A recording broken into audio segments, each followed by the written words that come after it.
Peace be with you. Are you a Muslim or are you a donkey? In the 62nd chapter of the Quran, Surah Jummah, verse 5, God says, "And the example of those who were charged with the Torah but did not observe it is like an example of a donkey carrying books. Evil is the example of people who reject the communications of God, and God does not guide the unjust people." For those of us who claim to be Muslims but do not study the Quran, do not read the Quran is of the same use as it is to a donkey. Whether you give the Quran to a person that does not read and follow it, or you give it to a donkey, the effect is the same. Nothing happens. And although this verse talks about those who were given the Torah of our time, just another law of God, is the Quran.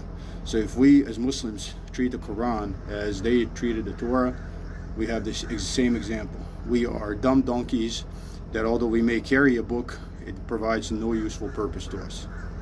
And if you think about how Muslims treat the Quran, to show it reverence, they wrap it up in a towel and place it in high places instead of reading it.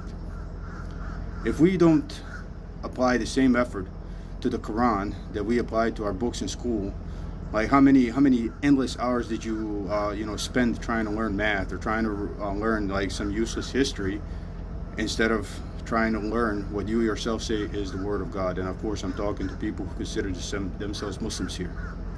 But this is the example or the likeness that God draws for us in the Quran. If we have received a book but do not read or follow it, then we're just a dumb donkey carrying a book. Peace be with you.